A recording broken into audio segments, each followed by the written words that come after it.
Alright, so we want to talk about types of individual bilingualism. In the initial chapter, what we considered was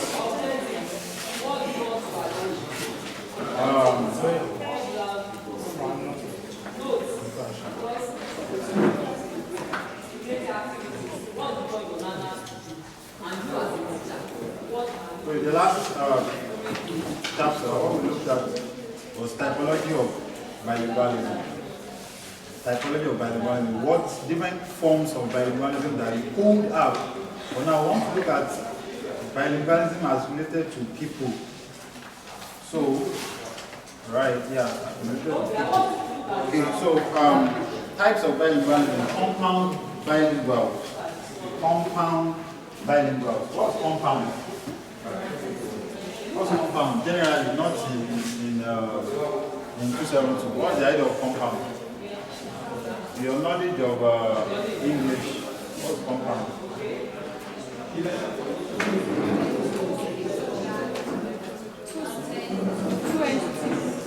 Two entities.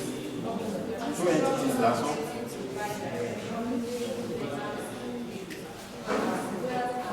Around English students. Most of you are English students here. And mommy the compound.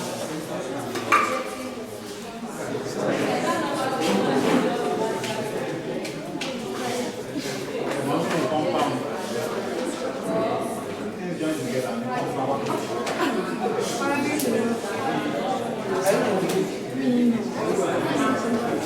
So what is the meaning of complex? What is the meaning of complex? More than two complex. Two main, the combination of two main The compound complex is the main one. Thank you.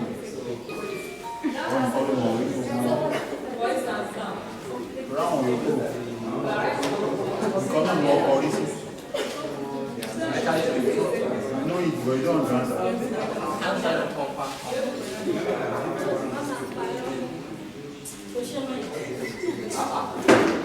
It's a pity.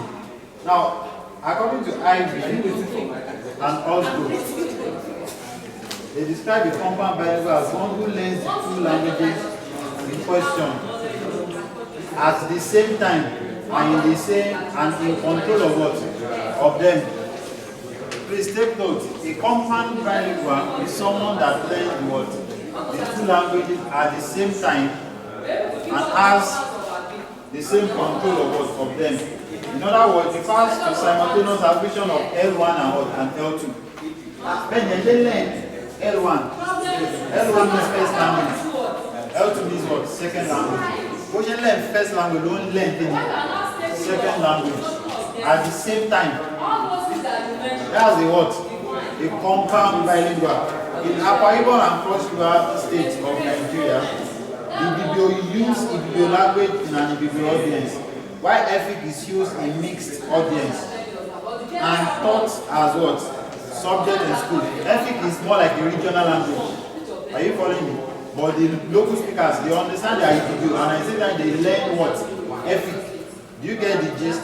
So in that case, Ibibio is their first language, then they learn Efik as well as a second language.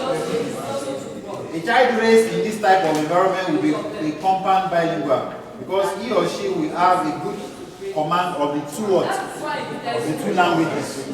In Rivers State, the child's first language competes with the Nigerian pidgin, both in formal and informal words situation. The second one is coordinate what? Bilingual. The first one is what? Compound bilingual. The second one is coordinate bilingual. In this case of bilingualism, coordinate bilingual, the situation is different. The individual acquires the two languages at different times, one before the other, yet develops competence in both. Are you getting the gist? For the compound, he learns at the same time and has competence in both for compound. But for coordinate, he learns two languages at different times, yet he he still had competence in what? In both. So Koko learned first language when he was younger, and eventually he learned the other language, yet he got competence in both languages. This is common in Nigeria, where an individual grows up speaking his mother tongue and learns English as what? L2. In northern Nigeria, Hausa is the official language and also a lingua franca. Okay? Hausa is L2 and the various ethnic languages such as Zama, Kanuri, Fufude are what? Are L1. But the person, they learn them at different times. In Okiagbe, Ondo State, Yoruba is the official language and L2 of the people. Whereas Afa, Udo, Aye, Oge are mother tongues of what? Of the people. When you go to Okiagbe, there are many other languages. Afa, Udo, Oge, and everything. So, the gist is that the person is a coordinate bilingual if he learns the two languages at different points in time. First, the first language, second, the what? The second language. Yet, the person gains what? Competence in both languages. But if it is compound, the person learns the two languages at the same time and has competence in both what? In both languages. Now, the subordinate what? Bilingual. Subordinate bilingual. Subordinate bilingual. This involves a process of translation from one language, the dominant, into the subordinate language.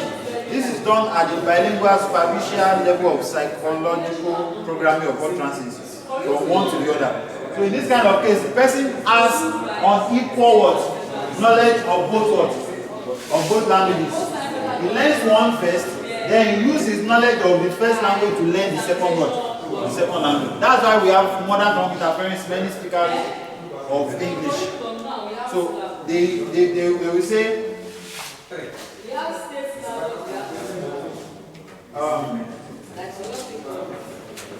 no. Many of the English that we speak, we are actually translating our mother tongue into English. That's the way many of us talk. Very few Nigerians will say, I'll be there. They will say what? I will come. Are you following? Very many people say, I'll be there. Very many people will say that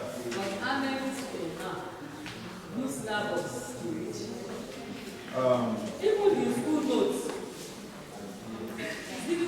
want to say Telemi. Telemi Kalo. How do you say it in Telemi Kalo?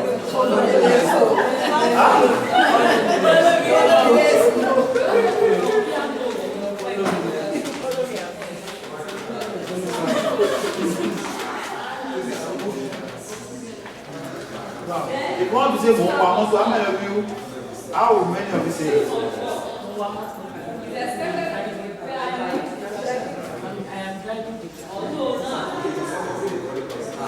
Many of our interpretations are actually Nigerian translation of what? I mean, indigenous translation of language. Okay? So, that's the situation that we have.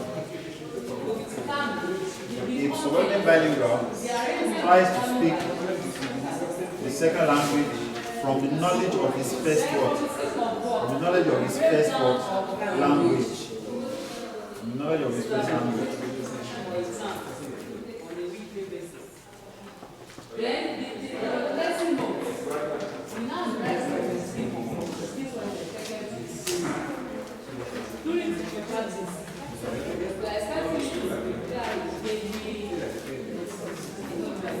What's the equivalent of the dining set?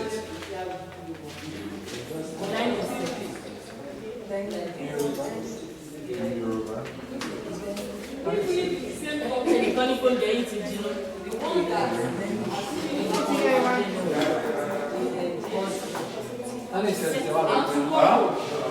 How will you say it as a Yoruba person speaking English?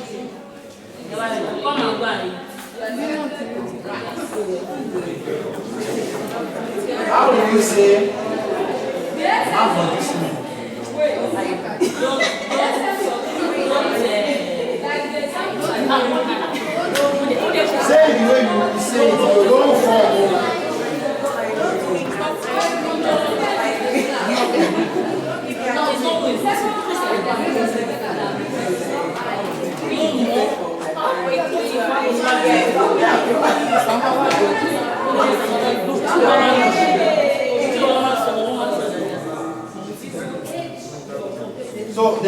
things. There are many things that we say that are not actually proper. Are you following me? Now let's move on, please. Scholars believe that subordinate bilingualism also involves a change in personality. They said that the subordinate bilingual becomes schizophrenic. Do you know who a schizophrenic person is? Yes. I don't know.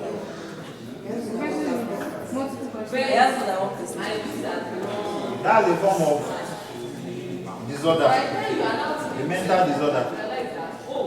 Are you following me? When you have a mental disorder, sometimes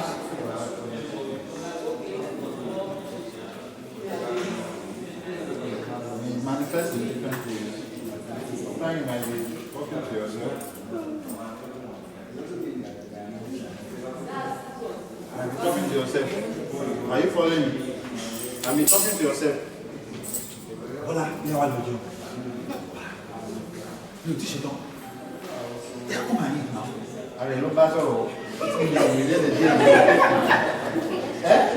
know what I'm saying? Yes. We do it, I mean. You go for a second.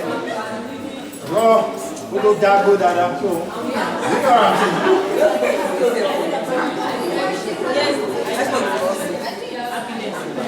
Now, let's move on. Because, listen, because he sees himself as a different person of different nationality or state, other than the original one as a result of the new language he now speaks. An example here is found in Olesho Igaslan and the girl. In the character of a man teacher, it is common to find the expression commonly captioned as Igbo English, Yoruba English, being used by such words. Look at the following sentence. This was the vehicle I followed to come. That's speaking Yoruba what? English. This was the vehicle that brought me. That would have been better, right? Don't mind them. They are looking for what they will eat.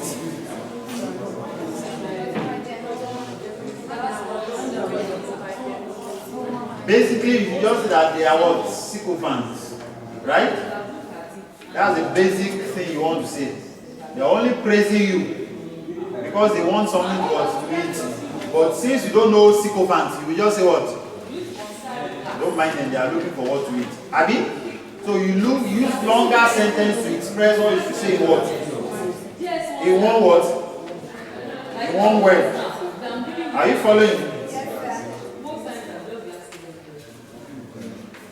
If today Governor Sheyi Makinde finishes his tenure, you will see that the phone calls will what? Will drop. So all those people that stop calling him, they are what? Sycophants. They dropped. So you got on genuine again. That's the idea. Alright, so be careful when people praise you. You don't know why they are praising you. Because of that thing that you have, they are actually what? Praising you. Alright, so this statement was made by a Nigerian at an international conference. It was said to have generated a lot of controversies among the participants, especially the Europeans, who were said to have responded in astonishment. Who is talking about food here? So, I mean, that person was actually making an analogy. Are you getting what I'm saying? But they thought that he was making a direct statement. They are looking for what to eat. So, you don't know who is looking for what to eat. But they don't understand that it's actually referring to some people as well, as just praise singers. Are you getting what I'm saying? Okay, when the relationship between language and choice and culture is considered, it is possible to have the following what? Bilingual. The first one is a monocultural bilingual who is also what? Coordinate and also what? Sorry, a monocultural what? Coordinate what? Bilingual. Then you can also have a what? A bicultural coordinate what? Bilingual. Then you can also have what? A bicultural compound what? Bilingual. Who is a monocultural coordinate bilingual? he belongs to one culture, right? He learns his language with his culture. His own language, learns his culture. Then he eventually learns another language, but he reaches competence in the other language too. That's a what? A monocultural what? Bilingual. Now, who is a bicultural bilingual that is coordinate? He learns his own language, right? Earlier on, with his culture, then he learns another language with what? With the culture, and he reaches what? Competence in both the language and what? And the culture. That's a bicultural what? Coordinator, bilingual. Now, who is a bicultural compound bilingual? Is one that learns both language and both culture at the same what? At the same time, and he reaches what? Competence in both. Now, the next topic is diglossia. Diglossia. Okay.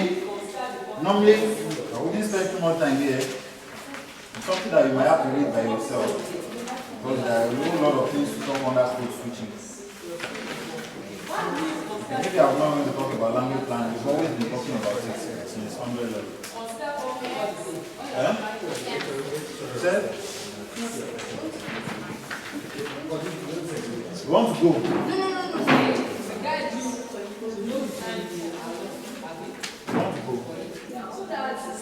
Oh, hello.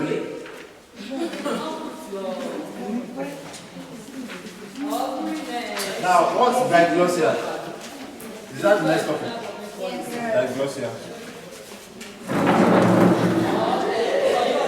I'm going to explain what it means. I'm going to look at it. When you have a diglossia situation, you have two languages in a speech community. Hello, look up. You have two languages in a speech community that performs different purposes. And the languages are in most cases related. But one has a code. In the diglossia situation, you are going to have two codes. Let's call it codes. One is the I code, the other is what? Lower code. So we call it I language and what? Low language. The one that has the I code is one that performs official purpose in that kind of community. One that has the lower code is one that they use colloquially. Everybody needs to communicate at home, around, and everything. That's what it is. So we have countries that have this kind of situation. So we call it diglossia. Diglossia. Get the gist. In most cases, it is the same language, but different versions of what? Of the same language. Do you get what I'm saying? The same language, but different version of the same language. Now look at the preamble. A diglossia is a relatively stable language situation in which, in addition to the primary dialect of the language, which may include a standard or regional dialect, there is a very divergent, highly codified, superposed variety, the very core of a large and respected body of written literature, either of an earlier period or in another largely length by formal education. Let's move on to the introduction. The term diglossia was introduced by the English language literature on sociolinguistics by Charles Ferguson in order to describe the situation found in places like Greece, the Arabic-speaking world in general. Because you know that we have two types of Arabic language. Are you following me? We have two types of Arabic language. We have the classical Arabic and we have the what? Colloquial what? Arabic. The classical Arabic. Classical Arabic is one that is expected of you to speak when you are praying. Are you following me? That's the what? The I language. They have the colloquial one. If you go to Swaziland, they have the I German and they have the Low German. I think they have that kind of situation in Switzerland too. Okay? So let's look at them. So in Greece too, they have the classical Greek and Lower Greek and many other things. Okay, so that's it too. German speaking Switzerland and the what? And the island of what? Haiti. So, how can I relate it to you here? If, for example, some persons make use of the standard British English, when you are reading news, you read the news in what? Standard what? British English. But when you want to communicate with your friends, you speak normal Nigerian English. That's kind of thing that we mean by what? Diglossia. Are you following what I'm saying? But it's not evident in Nigeria. In those kind of countries, you don't speak the low language when you are doing official what? Duties. Are you getting what I'm saying? Okay, so In all these societies, there are two distinct varieties of distinct for lay people to call them separate what? Language. If you are not a linguist, you are going to think that they are separate languages because they have different names, even if you are not very careful. Okay? Of which one is used only on formal what? Formal and public occasion, while the other is used by everybody under normal everyday what? Circumstances. The two varieties are normally called high and what? Low. Or standard and what? Vernacular. Two varieties of a language in a country or in a speech community is what we refer to as diglossia. The high performs official purpose, the low is used for everyday communication. Okay, this unit examines the term diglossia briefly and cites examples of countries that are believed to be strictly what? Diglossic. We don't have that kind of situation in Nigeria, so we can't call Nigeria a diglossic country. Different communities in Nigeria present different linguistic configuration at the national level. English, indigenous, at national level English, there's an indigenous language, whereas English or better purpose, formal purpose are not like let's move on to the content. Diglossia refers to marked specialization of or function between two language varieties in a single, please move your leg, in a single speech community. The word was derived from Greek, diglossos, with two tongues. So it means what? With two tongues. It was first used in English by Charles Ferguson. Now let's look at the details. There is a clear difference in prestige between the two language varieties. One called I enjoys what? Great prestige, while the one called low enjoys little or no what? Prestige. In extreme cases, speakers may deny the existence of the low. In all cases, low is the mother tongue of all of the what? Or most what? Speakers. Almost all of them they speak the low language. But when they go to official purposes, that's when they. But it's not everyone that can speak the official, the high language. If you are not educated, you can speak the high language in this kind of community. Alright, so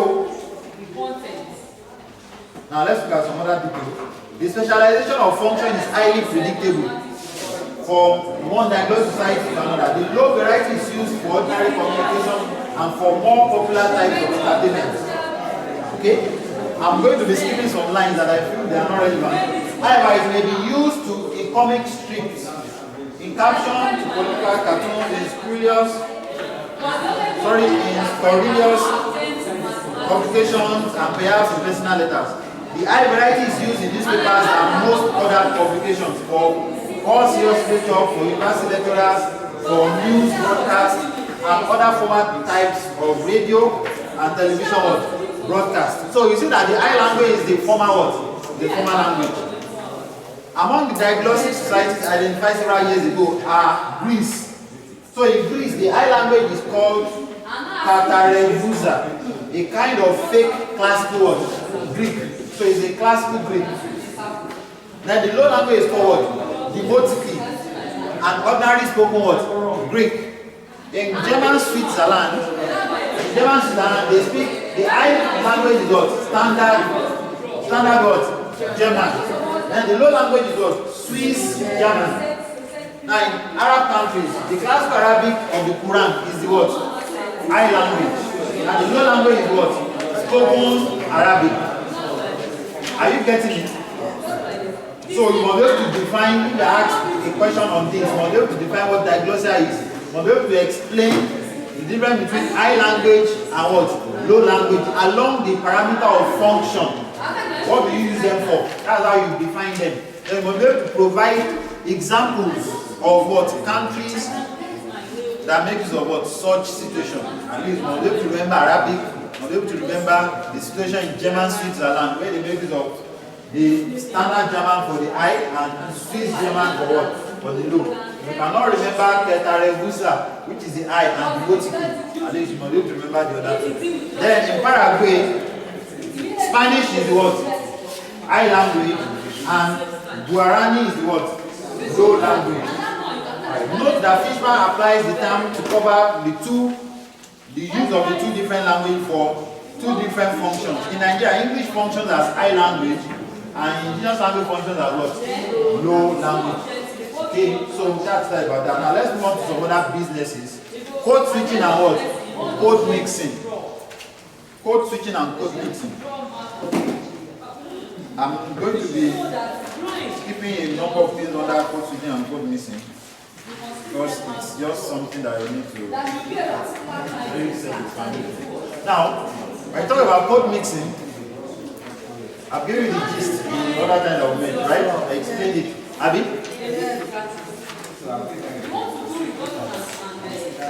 Mo fẹ́ jẹ rice and beans. That's what? Code mixing. I want to eat rice and beans. Sugar, meal, ní owó lọ́wọ́. This is a what? This is a clause. Abi, this is another what? Clause. I want to try and but I do not have what? Money. Right? So this is a main clause. This is what? A subordinate clause, right? So when you say a clause or a sentence in one code and you say the other sentence or clause in another code, that's what? Code switching. But when you say within a sentence or within a phrase, both codes, that's what? Code mixing. Are you following me? That's the gist of code mixing and what? Code switching. But it's very, very important in this course because we are doing what?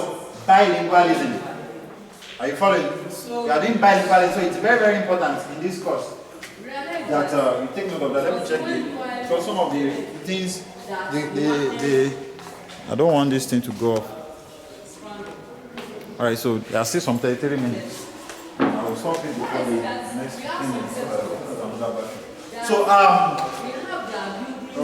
So we are talking about code switching and what? Code mixing. Now, there are different functions of code switching. There are different functions of code mixing. Our interest in this class is not just for you to know what we mean by code switching and code mixing, but for you to know the functionalities of code switching and what? Code mixing. Now, why will you be talking about code switching and code mixing? We are talking about it because it's only bilinguals that can code mix and what? Code switch. Remember I said bilingualism is the trust of this particular course material. I'm not saying that's the only thing you should read. You should read sociolinguistics, scope of sociolinguistics, you should read bilingualism, typology, and integral bilingualism. And of course, you must read diglossia. And of course, you must know the idea of what? Code switching and what? Code mixing. That's all about this course. We develop maybe language planning. So that's why I'm not going to use specific areas to it. It's a very simple material. So if you are doing you are talking about code switching and code mixing because you have a situation in which people are first bilinguals, and it's only people that are bilinguals that can code mix or code switch. If you speak just one language, you'll be code mixing and code switching in that one language, not in some other languages. Are you following me? So let's move on. So that's that about that. Now let's look at the definition of code switching. I'm not going to be reading the introduction, so I'm going to page 37. Sociolinguists use the term. Sociolinguists use the term code to denote any identifiable word, speech. So code is the same thing as what? Language. Are you following? They use the term code to denote any identifiable speech variety, including both a particular language and a particular what? Dialect or variety of what? Of the language. So whether you are speaking the Standard Yoruba or you are speaking Ijesha variety, if you can speak both, you are speaking two different what? Codes. Once you can identify that this is different from this, it's a what? It's a code. whether it's a dialect or a language. So even if you code mix between standard Yoruba and Ife dialect, you are still what? Code mixing. Are you getting what I'm saying? If you code switch between Ega and standard Yoruba, you are still what? You are still what? Code switching. I hope you get it. Code could be language or it could be what? Dialect. Once you can identify that there's a difference between what was said before from what you are saying now, it's a code of communication. Alright, so the term code switching emphasizes movement from one language to another in conversation. While code mixing and code switching properly occur to some extent in the speech of all bilinguals, so that there is a sense in which a person capable of using two languages, A and B, has three systems available for use. Look at it. You could use what? A, B, C. A and B represent the two distinct language or code. While C is a kind of what? Hybrid. Are you following? If I am bilingual, look up. The gist is if I am bilingual, I can use what? A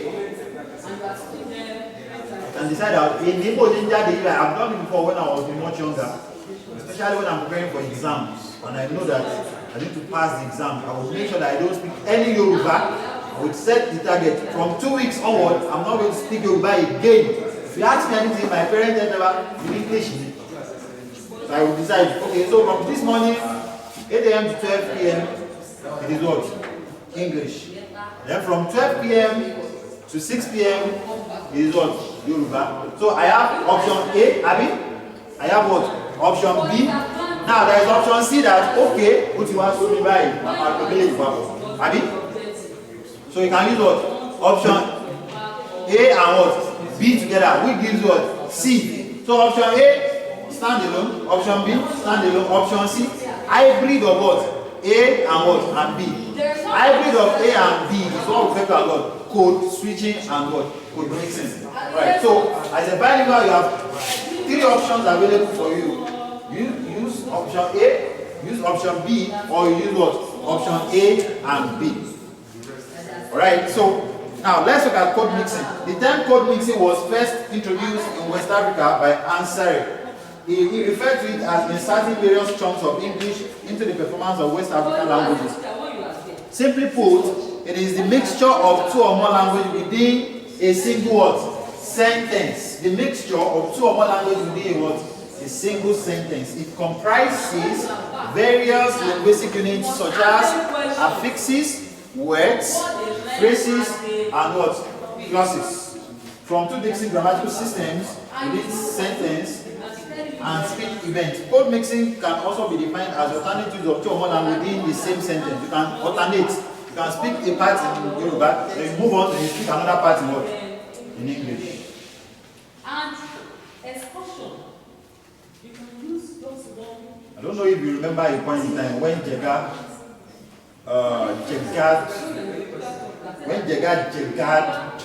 Lord Jonathan. Huh? So at that point in time, when you say Jega, people use it in the past tense. Jega is not an English word, right? I hope you know. Okay, and I think maybe the man is not even Hausa.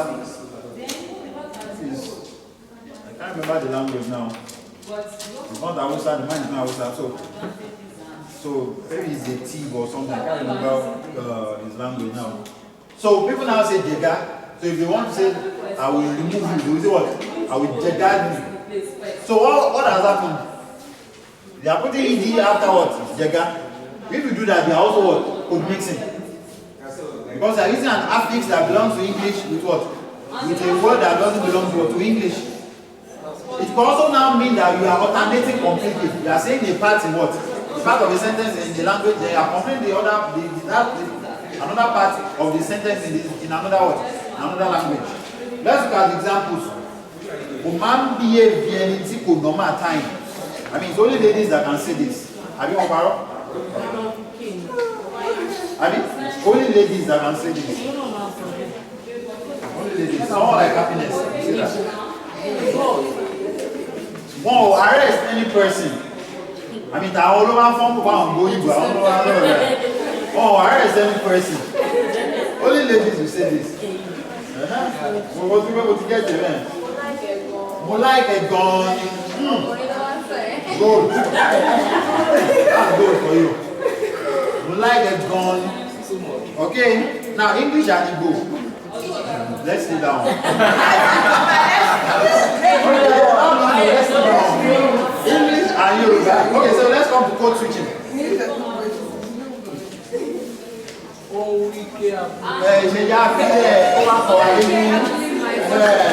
Now, code switching basically has been described as the alternate use of two or more languages within a conversation, not sentence, within a what? A conversation. Goopers defines code switching as the juxtaposition within the same speech exchange of past, same speech exchange of pattern of speech belonging to two different grammatical systems or subsystems. You have to do the definition by yourself. Most frequently, the alternation takes the form of two subsequent what? Sentences, as when a speaker uses a second language either to reiterate his message or to reply someone's what? Statement. The difference between code mix and code switch is in that in the former, two languages or different dialects of the same language are mixed together within a sentence what? Boundary. That is within a single word sentence. Whereas in the latter, code switching, a complete sentence is made in one language while another sentence is made in another what? Language. Take note of that part, maybe you underline it or you know how to put it. Now let us look at some examples of code switching. I just what? Pretended. I gave it to him. You know I do gone. Alright, so functions of code. Okay, so let's look at it again. Why do people code switch? Number one, expressive function, directive function, phatic function, poetic function, and meta-linguistic function. Now let me explain it to you. Hello, you don't have too much time, you have to run.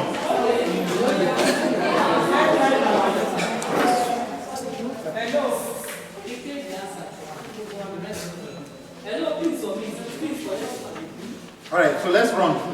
Now, when you say expressive, you don't want to talk, you want to express your mind, just like making a statement. Are you following? You don't want to express your mind. That's what a directive what? A directive, what do you call it now? Function. Okay, now, these that we are talking about, they are linguistic functions. They are not sociolinguistic. Are you going to see some other functions of code switching and code mixing? Are you getting what I'm saying? So please don't confuse them. The other one is directive. They are making a directive to someone. Maybe they are asking the person a question. Are you following me? They are asking the person a question, or you are commanding the person. That's what directive what? Function. Are you following what I'm saying? The first one is what? Expressive, which is you just want to talk. That you are making a statement. Directive is you are commanding or what? Or what? Or asking a question. Phatic is used to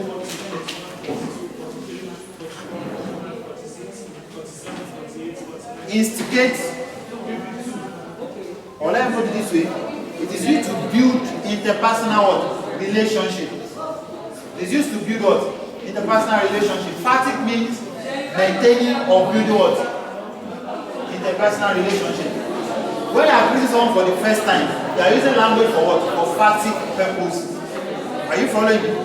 Okay, if you have read Halliday's 3 meta functions of language, the first one is what? Ideational, Abi.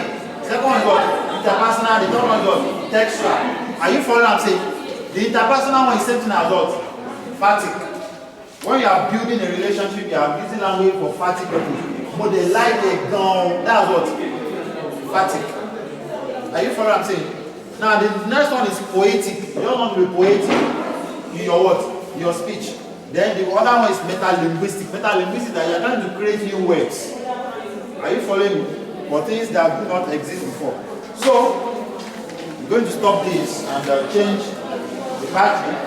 We have just maybe about 15 minutes left.